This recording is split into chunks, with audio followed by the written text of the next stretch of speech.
স্বাগত বন্ধুরা, কারিকুরির তরফ থেকে। কারিকুরি আজ তোমাদের জন্য কাঁকরোলের একটা রেসিপি নিয়ে এসেছে। তোমরা দেখতে পাচ্ছ আমি এখানে 4টে কাঁকরোল নিয়েছি।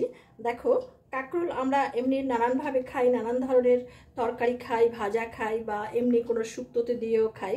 তো আজকে আমি কাঁকরোলের একটা বিশেষ একটা রেসিপি করব, যার জন্য আমি 4টে কাঁকরোল নিয়েছি। প্রথমে এই কাঁকরোলগুলোকে আমি ভালো করে ধুয়ে নিয়েছি। এবার এই কাঁকরোলগুলোকে আমি একটু কেটে সাইজ করে নিচ্ছি। দেখো, প্রথমে আমি এর বোটাগুলোকে এইভাবে ছাড়িয়ে নিচ্ছি, আর ঠিক মাঝখান থেকে আমি কাঁকরোলটাকে 2 টুকরো করে নিচ্ছি। প্রত্যেকটা কাঁকরোলকে আমি ঠিক এইভাবে কেটে নিচ্ছি।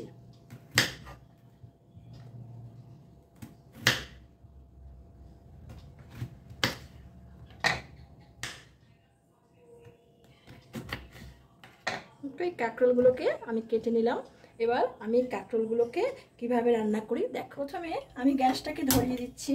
ধরিয়ে দিয়ে এখানে একটা আমি প্যান বসিয়ে দিলাম। এই প্যানটাতে আমি পরিমাণ মতো জল দিয়ে দিচ্ছি।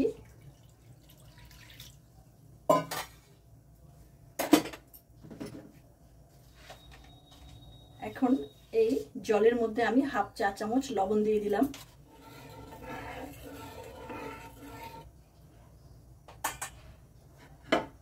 এবার এই যে কাটা কাঁকরোলের পিসগুলো, এইগুলোকে আমি এখানটায় দিয়ে দিচ্ছি। এগুলোকে এইভাবে দিয়ে আমি হালকা করে একটু সেদ্ধ করে নেব। ঢাকনাটা দিয়ে দিলাম। প্রথমে আমি এটাকে 2 মিনিটের জন্য দিয়ে দিচ্ছি। 2 মিনিট পরে একটু ঢাকনাটা তুলে নিচ্ছি। এবার আমি প্রত্যেকটাকে একটু উল্টে দিচ্ছি।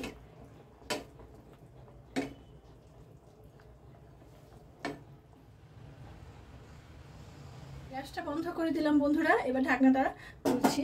দেখো, আমার প্রত্যেকটা বেশ সুন্দর সিদ্ধ হয়ে গেছে। তো আমি এবার এটাকে একটু ঠান্ডা করে নেব। বন্ধুরা দেখো, এটাকে আমি ঠান্ডা করে নিয়েছি একটু।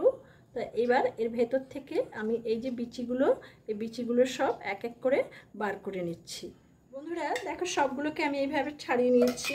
আর এই যে বিচি এবং মাঝখানের যে জিনিসটা, এটাকে আমি একটা মিক্সিতে ভরে নিলাম।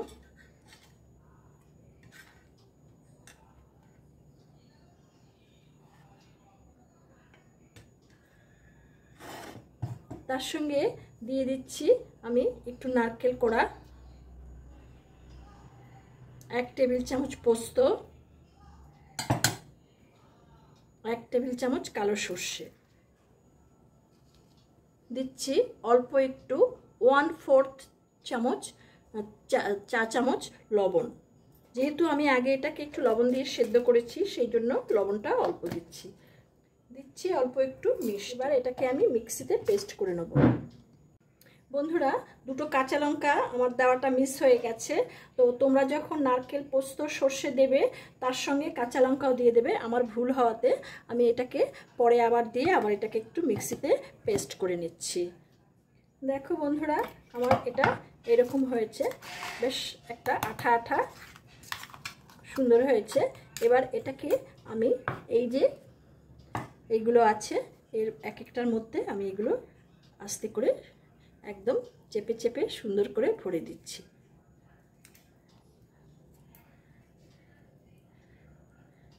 প্রত্যেকটার মধ্যে আমি ঠিক এইভাবে পুরটা ভরে দেব।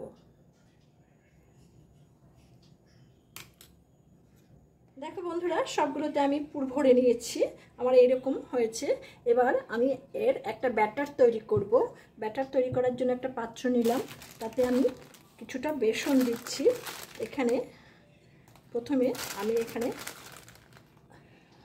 2 টেবিল চামচ বেসন দিয়ে দিলাম। টোটালি 3 টেবিল চামচ বেসন আমি এখানে দিয়ে দিলাম। তার সঙ্গে আমি ব্যবহার করব একটু চালের গুঁড়ো। চালের গুঁড়োটা দিলে একটু মুচমুচে ভালো হয়। এতে আমি 2 টেবিল চামচ চালের গুঁড়ো দিয়ে দিচ্ছি। আর দিচ্ছি হাফ চা চামচ লবণ, অল্প একটু লাল লঙ্কার গুঁড়ো। লাল লঙ্কার গুঁড়োটা তোমরা তোমাদের পছন্দ মতো দেবে, যে যেরকম ঝাল খাও সেই রকম দেবে। আর দিচ্ছি অল্প একটু হলুদ। এবার এটাকে আমি ভালো করে মিশিয়ে নিচ্ছি।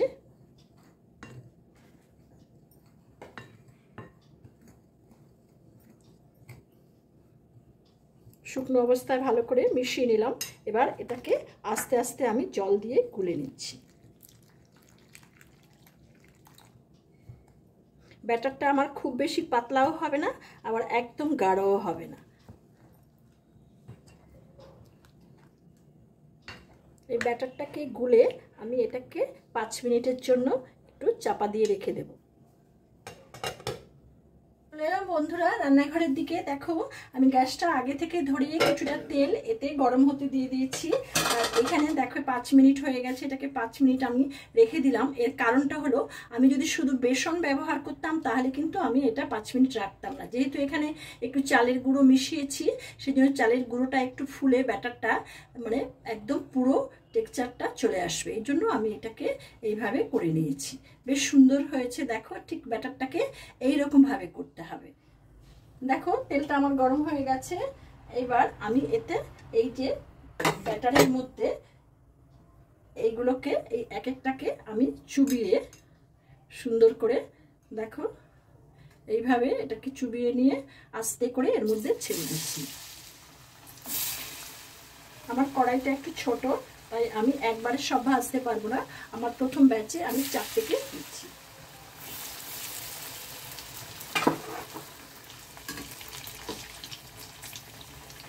গ্যাসটাকে একটু মাঝারি আঁচে করে দিচ্ছি।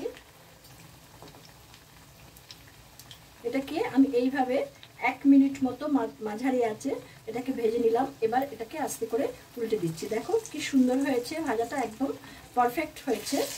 যেরকম ভাজার দরকার ঠিক সেই রকমই হয়েছে। তো প্রত্যেকটাকে আমি এইভাবে উল্টে দিচ্ছি। দেখো এবার এটাকে আমি একটু উল্টে দেখি আমার উল্টো পিঠটা কেমন হয়েছে। দেখো উল্টো পিঠটাও কিন্তু আমার খুব সুন্দর হয়ে গেছে। এই বড়াটা আমার প্রায় তৈরি। আমি এবার এটাকে তুলে নেব। আর ঠিক এইভাবেই আমি বাকি ব্যাচটা তৈরি করব। প্রথম ব্যাচ আমার কমপ্লিট, আমি এটাকে তুলে নিচ্ছি।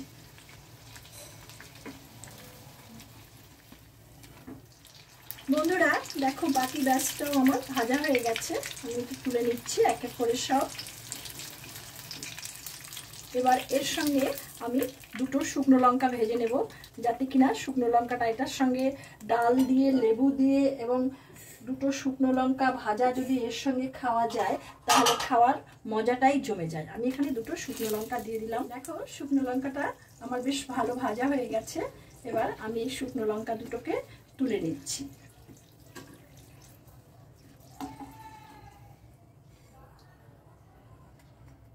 বন্ধুরা দেখো হয়ে গেল আমার কাঁকরোলের বেশ মজাদার বড়া। তোমরা এটা ভাতের সঙ্গে ডাল দিয়ে, লেবু দিয়ে খুবই ভালো লাগে। প্রথম পাতে তো এর কোনো তুলনাই হয় না। আবার বৃষ্টির দিনে সন্ধেবেলায় মুড়ি মাখার সঙ্গেও আমরা এটাকে স্ন্যাক্স হিসাবে খেতে পারি। এত এত টেস্টি এটা, তোমরা একবার করে খাবে এবং খেয়ে দেখবে যে এর মজাটা কীরকম। আর আজকে তো তোমরা দেখলে আমি এটাকে কিভাবে করলাম। আমার এই ভিডিওটা যদি তোমাদের ভালো লেগে থাকে তাহলে আমার এই ভিডিওটাকে একটা লাইক করবে, বন্ধু বান্ধবদের সঙ্গে শেয়ার করবে বেশি বেশি করে। আর যে সমস্ত বন্ধুরা আমার এই চ্যানেলটিতে নতুন, আমার এই চ্যানেলটিকে এখনও সাবস্ক্রাইব করনি, তাদের কাছে আমার অনুরোধ রইল চ্যানেলটিকে সাবস্ক্রাইব করবার জন্য। চ্যানেলটিকে সাবস্ক্রাইব করে বেল আইকনের অল অপশনটিকে তোমরা প্রেস করবে, তাহলে আমার পরবর্তী সমস্ত নোটিফিকেশনস তোমাদের কাছে সবার আগে চলে যাবে। আর তোমাদের কিছু জানার ইচ্ছে থাকলে, তোমরা যদি কিছু জানতে চাও তাহলে আমাকে কমেন্ট বক্সে অবশ্যই লিখবে, আমি তোমাদের উত্তর দেব। আর যারা এটা দেখছো তারা বেশ আমার পাশে থেকো। আর আমার তোমাদের পাশে থাকা একান্তভাবে কামনা করছি। তোমরা ভালো থেকো, সুস্থ থেকো। ধন্যবাদ।